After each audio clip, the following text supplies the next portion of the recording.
خون کے تالاب میں بدبودار خون، اس تالاب میں غوطہ لگا رہے ہوں گے، کنارے آئیں گے، فرشتہ پتھر مارے گا، وہ بالکل بیچوں بیچ میں چلے جائیں گے، پوچھا جائے گا یہ کون لوگ ہیں؟ یہ وہ لوگ ہیں جو دنیا میں لوگوں کا خون چوسا کرتے تھے، یہ وہ لوگ ہیں جو سود کھایا کرتے تھے، یہ وہ لوگ ہیں جو پیاز کھایا کرتے تھے، یہ وہ لوگ ہیں جو بینک میں اتنا بیلنس جمع کرتے تھے کہ اس کو سود کا کاروبار بنا رکھا تھا، یہ وہ لوگ ہیں جو LIC چلایا کرتے تھے، یہ وہ لوگ ہیں جو فکس ڈپوزٹ کیا کرتے تھے، 5 لاکھ جمع کیا، میری بیٹی کی شادی ہوگی 8 سال کے بعد 10 سال میں دگنا ہو جائے گا، 5 کے 10 لیا کرتے تھے، یہ وہ لوگ ہیں جو لوگوں کو 1 لاکھ دیتے تھے، 1 مہینے کے بعد 1,20,000 وصول کرتے تھے، یہ وہ لوگ ہیں جو دنیا میں جن کو خون کے تالاب میں ڈالا جا رہا، آخرت میں خون کے تالاب میں جن کو ڈبویا جا رہا ہے۔ اس کے بعد مزید اللہ کے نبی فرماتے ہیں کہ سود کے اللہ تعالیٰ کے یہاں 36 درجے ہیں، 36 درجے ہیں، ایک حدیث میں آتا ہے 70 درجے ہیں، 36 درجے والی حدیث زیادہ صحیح اصح ہے۔ سود اور پیاز کے 36 درجے ہیں۔ پوچھا گیا سب سے ہلکا درجہ کیا ہے؟ آپ نے فرمایا سود اور پیاز کے کھانے والے کو جہنم کے اندر جو 36 قسم کے عذاب دیے جائیں گے یا 70 قسم کے عذاب دیے جائیں گے، ان میں سب سے ہلکا عذاب سود اور پیاز کھانے والے کا وہ ہوگا جو ایک آدمی کو اپنی سگی ماں کے ساتھ زنا کرنے کے بعد دیا جائے گا۔ ایک آدمی، ایک انسان جان بوجھ کر اپنی ماں کے ساتھ زنا کر لے، اس کو جو جہنم میں عذاب دیا جائے گا، یہ سود اور پیاز کھانے والے کا سب سے ہلکا عذاب ہوگا۔ اس کے بعد اور جو درجے مجھ سے بڑے بڑے درجے ہیں، اللہم قنا عذاب النار، اے اللہ ہم سب کو اس جہنم کے عذاب سے بچا لے۔ ہمیں اور آپ کو غور کرنا چاہیے، یہ دنیا کے اندر ہم اور آپ سوچیں کہ ابھی سورہ بقرہ کا پہلا رکوع ہے، ابھی یہ ختم نہیں ہوا ہے، ابھی ہم اس پر روشنی ڈال ہی رہے ہیں، ابھی جنت کا ذکر بھی آ گیا، جہنم کا ذکر بھی آ گیا، اور یہ ساری چیزیں غیب کے اندر شامل ہیں۔ الذین یؤمنون بالغیب، جہنم کا تعلق بھی غیب سے ہے، کسی نے اس کا مشاہدہ نہیں کیا، اپنی آنکھوں سے نہیں دیکھا، چھپی ہوئی ہے، لیکن ایمان رکھنا ہے کہ جہنم میں اس قسم کے عذاب موجود ہے۔ اللہ کے نبی فرماتے ہیں جہنم میں کچھ عورتوں کو سروں کے بال پکڑ کے لٹکا دیا جائے گا، امام احمد اپنی مسند کے اندر نقل کرتے ہیں، سروں کا بال پکڑ کر لٹکا دیا جائے گا، فرنگی کی طرح وہ گھوم رہی ہوں گی، ان کے جسم سے کپڑے اترے ہوئے ہوں گے، ان کے دونوں سینوں میں بریسٹ کے اندر، ان کے دونوں سینوں کے اندر خنجر چبھو دیے گئے ہوں گے، ادھر سے نیچے سے ڈالا گیا ہوگا، اوپر نکال لیا گیا ہوگا، دوسرے بریسٹ کے اندر بھی خنجر ڈالا گیا ہوگا، اوپر سے نکال لیا گیا ہوگا۔ پوچھا جائے گا اے اللہ کے نبی یہ کون لوگ ہیں؟ پوچھا گیا اے اللہ کے نبی یہ کون لوگ ہیں، یہ کون عورتیں ہیں جن کے سر بال، جن کے لٹکے ہوئے ہیں بالوں کے بل لٹکا دی گئی ہے، اور ان کے سینوں میں، ان کے بریسٹ میں خنجر پھونک دیے گئے ہیں۔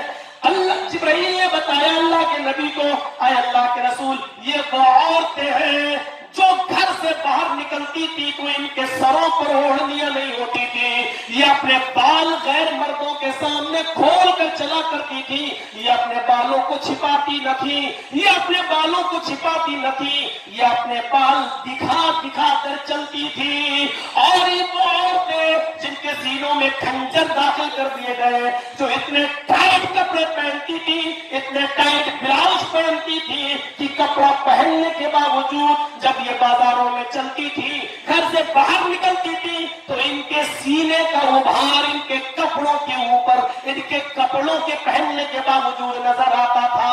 آج یہ سزا ان کو دی جا رہی ہے۔ ہماری ماں بہنیں جو ایسا کر رہی ہیں، اپنے انجام کے لیے بھی تیار رہیں، جلسہ سن رہی ہے تو توبہ کریں اور اپنی آخرت بنائیں۔ الذین یؤمنون بالغیب کے اندر یہ چیز بھی شامل ہے۔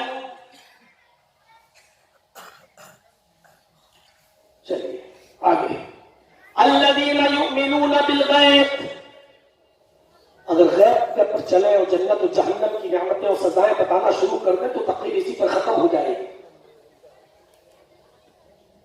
الذین یؤمنون بالغیب ویقیمون الصلاۃ. اب آئیے ایک اور لفظ پر، ویقیمون الصلاۃ، اور جو نماز قائم کرتے ہیں. دیکھیے ترتیب دیکھیے، کون لوگ کامیاب ہونے والے ہیں؟ اللہ نے جنت کس کے لیے رکھی ہے؟ کامیابی کس کو ملنا ہے؟ قرآن میں شک نہ کرو، پہلی چیز. دوسری چیز، اللہ کا ڈر اپنے اندر پیدا کر کے قرآن کی تلاوت کرو. تیسری چیز، الذین یؤمنون بالغیب، غیب پر ایمان رکھو، اور غیب میں اللہ پر ایمان، فرشتوں پر ایمان، جنت پر ایمان، جہنم پر ایمان، یہ ساری چیزیں اس میں شامل ہے. چوتھی چیز پر آئیے، وَيُقِيمُونَ الصَّلَاةَ، اور جو نماز قائم کرتے ہیں. یہاں میں بہت لمبی چوڑی بحث نہیں چھوڑوں گا آپ کے سامنے، صرف اتنا بتا دوں، الذین یؤمنون بالغیب ویقیمون الصلاۃ. نماز پڑھنے کے لیے نہیں کہا اللہ تعالیٰ نے، یہاں نماز قائم کرنے کے لیے کہا. یقیمون الصلاۃ، اقامت صلاۃ کیا ہے؟ نماز پڑھنا تو یہ بھی ہے کہ ہم صبح سے شام تک سفر میں تھے، گھر آئے، ٹرین میں موقع تھا نماز پڑھنے کا لیکن نہیں پڑھ سکے، اب گھر پہ آ کے صبح سے شام تک کی ساری چھوٹی ہوئی نمازیں پڑھ رہے ہیں. نماز پڑھنا تو یہ بھی ہو گیا کہ ہم نے 2 بجے پڑھ لی، 5 بجے پڑھ لی، منمانی طریقے سے جماعت چھوڑ کے جب چاہا تب پڑھ لیا. IPL میچ آ رہا ہے، چلو دیکھ لو کون ٹیم جیت رہی ہے، فائنل ہے، اس میں عشاء کی نماز نکل گئی، نماز ختم ہو جانے کے بعد میں پڑھ لیں گے، پڑھ لی. یہ نماز پڑھنا ہوا، نماز کا قیام نہیں ہوا. اقامت صلاۃ الگ ہے. ان الصلاۃ کانت علی المؤمنین کتابا موقوتا، نماز مسلمانوں پر اپنے وقت مقررہ پر فرض کی گئی ہے. نماز کا ٹائم ٹیبل بھی وقت مقررہ وہی ہے جو جناب محمد رسول اللہ نے بتایا، نماز کو اس کے وقت پر پڑھنا ہے. انس ابن مالک بہت لمبی عمر پائے ہیں، حدیثوں کا انہوں نے مطالعہ کیا ہے. خلیفہ عمر ابن عبدالعزیز جب خلیفہ بنائے گئے تو نماز کے سلسلے میں حضرت انس ابن مالک نے خلیفہ عمر ابن عبدالعزیز سے مخالفت کی، اختلاف کیا. حضرت انس ابن مالک مسجد میں پہلے آ جایا کرتے تھے. ظہر کی اذان نہیں بھی ہوتی تھی تو نماز پڑھ کے وہ نکل جاتے تھے. عصر کی اذان ہونے سے پہلے نماز پڑھ کے نکل جاتے تھے. مغرب کی نماز عام طور پر اپنے وقت پر ہی ہوتی ہے، سورج غروب ہونے کے بعد. لوگوں نے انس ابن مالک کو جب نماز پڑھتے ہوئے دیکھا کہ یہ جماعت کے ساتھ نماز نہیں پڑھتے، یہ اکیلے آتے ہیں اور نماز پڑھ کے چلے جاتے ہیں، انہوں نے سوچا، لوگوں نے شاید ان کو عمر ابن عبدالعزیز کے پیچھے نماز پڑھنے میں اعتراض ہے، خلیفہ کے پیچھے نماز پڑھنے میں ان کو کوئی دقت ہے، ان کی شکایت کی جائے. مقدمہ خلیفہ کے دربار میں آتا ہے. عمر ابن عبدالعزیز خلیفہ ہے. جب خلیفہ کے دربار میں مقدمہ آتا ہے کہ حضرت انس ابن مالک آپ کے پیچھے نماز نہیں پڑھتے ہیں، تو انس ابن مالک کو بلایا گیا. خلیفہ نے فوراً کوڑے نہیں لگائے، مارنے کا حکم نہیں دیا. پہلے وجہ پوچھے، کیا بات ہے کہ آپ میرے پیچھے نماز نہیں پڑھتے، اکیلے پڑھ کے چلے جاتے ہو، جماعت کے ساتھ نماز نہیں پڑھتے، کیا بات ہے؟ تو خلیفہ عمر ابن عبدالعزیز نے پوچھا، اے انس ابن مالک، کیا مجھے جوا کھیلتے ہوئے دیکھا؟ نہیں. شراب پیتے ہوئے دیکھا؟ نہیں. کسی برائی کے اندر تم نے مجھے ملوث پایا؟ نہیں. کیا میں لوگوں کے درمیان عدل و انصاف نہیں کرتا؟ نہیں، ایسی بات نہیں ہے. مجھ سے کوئی شکایت ہے؟ کہ یہ بھی بات نہیں ہے. جب کوئی بات نہیں ہے تو تم میرے پیچھے نماز نہیں پڑھتے. میں نے سنا ہے کہ تم اذان سے پہلے مسجد میں آ جاتے ہو اور نماز پڑھ کے نکل جاتے ہو. اے انس ابن مالک، ایسا کیوں کرتے ہو تمہیں جماعت کا خیال نہیں ہے؟ تم پہلے کیوں آتے ہو اور نماز پڑھ کے مسجد سے کیوں نکل جاتے ہو؟ انس ابن مالک فرماتے ہیں، اے خلیفہ عمر ابن عبدالعزیز، میری آنکھیں محمد رسول اللہ کے نماز کے اوقات کو پہچانتی ہے. اللہ کے نبی نے ظہر کب پڑھی یہ میری آنکھوں نے دیکھا ہے. اللہ کے نبی نے عصر کب پڑھی یہ میری آنکھوں نے دیکھا ہے. حضرت محمد رسول اللہ نے مغرب کب پڑھی یہ میری آنکھوں نے دیکھا ہے. عشاء کب پڑھی میری آنکھیں جانتی ہے. فجر کب پڑھی ہے میری آنکھیں پہچانتی ہے. میں نے لمبی عمر پائی ہے, مجھے معلوم ہے اللہ کے رسول کا نماز کا وقت کیا ہے. اے عمر ابن عبدالعزیز, آپ سے مجھے کوئی شکایت نہیں ہے, لیکن جب آپ ظہر اس وقت پڑھتے ہیں جب اللہ کے نبی صلی اللہ علیہ وسلم کے ٹائم کے مطابق ہوتا ہے تو میں آپ کے پیچھے نماز پڑھ لیتا ہوں.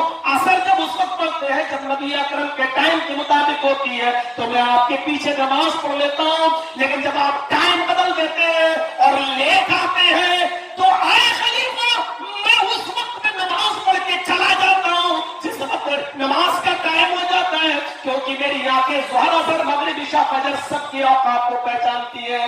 میں نہیں چاہتا کہ اپنی نماز اس ٹائم سے ہٹا دوں جس ٹائم جناب محمد رسول اللہ صلی اللہ علیہ وسلم کا نماز کا وقت ہے. میں اول وقت میں افضل وقت میں نماز پڑھنا بہتر سمجھتا ہوں, کیونکہ میری آنکھوں نے محمد رسول اللہ کے نماز کے وقت کو پہچانا ہے, جانتی ہے.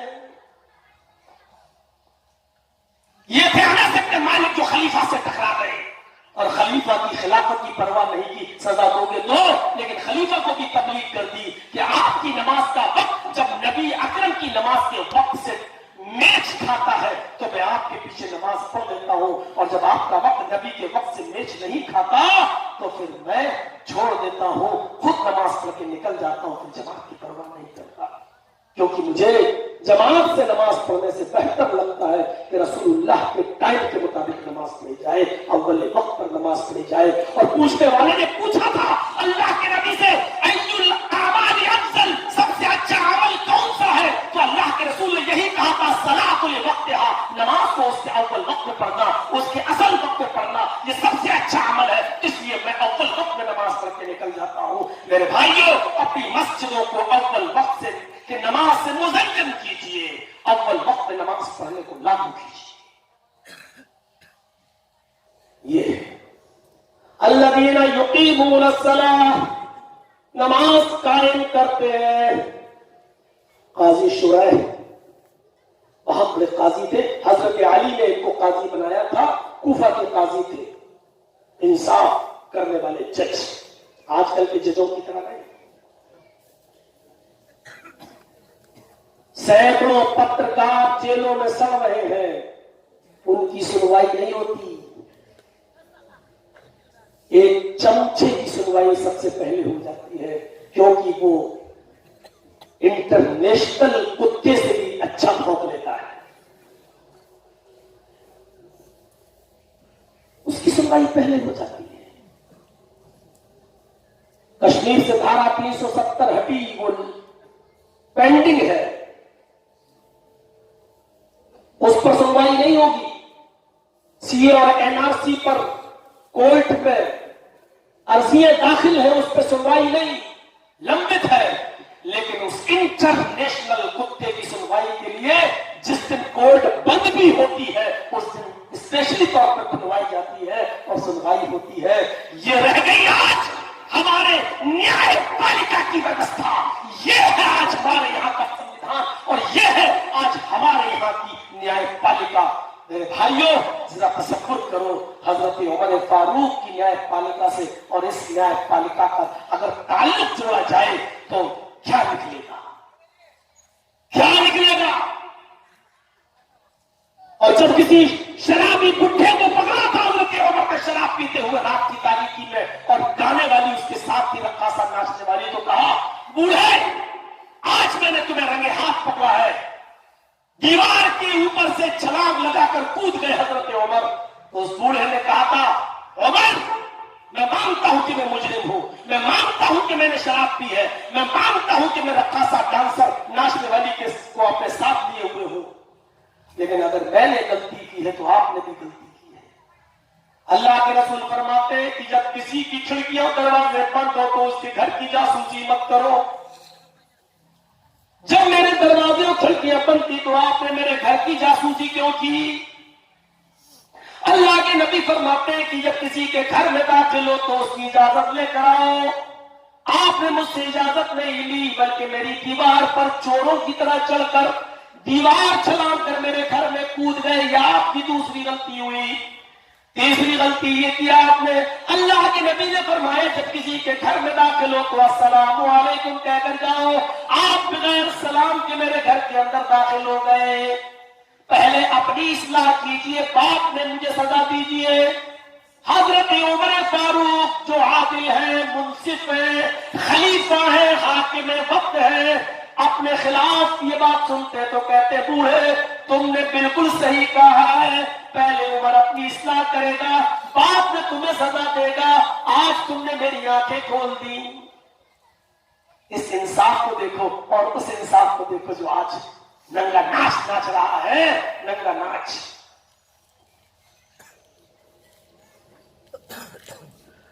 الذین یقیمون الصلاۃ, جو نماز قائم کرتے. قاضی شریح کو بنایا گیا, حضرت علی نے بنایا. قاضی شریح کا بیٹا جس مدرسے میں پڑھتا تھا, قاضی شریح کا بیٹا جس مدرسے میں پڑھتا تھا اس مدرسے سے نکلا اور بال بنوانے کے لیے, بال کٹوانے کے لیے کسی حجام کی دکان پر چلا گیا. اس حجام کی دکان پر ایک حجام, ایک نائی کسی اور کے بال بنا رہا تھا. اتنے میں اذان کی آواز آئی. جب تک اذان مکمل ہوئی تب تک یہ آدمی ہٹ گیا اور قاضی شریح کا بیٹا حجام سے اپنے بال کٹوانے لگا. جب تک اس سے بال کٹتے تب تک جماعت ہو گئی مدرسے میں. قاضی شریح کا بیٹا جماعت کے بعد مدرسے پہنچتا ہے اور الگ سے چھوٹی ہوئی نماز قضا اثر کی نماز پڑھتا ہے.